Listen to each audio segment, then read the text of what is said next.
Alright, well here's the cause of the original hot no start that made me spray ether into it. See this O-ring, how it's ripped, or how there's a chunk missing?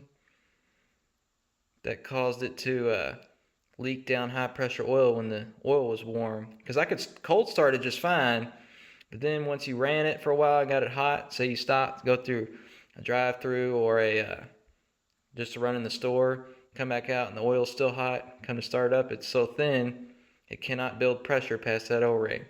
And another thing to note is, these are updated dummy plugs and standpipes because it's a 12 millimeter Allen head instead of a 10 millimeter.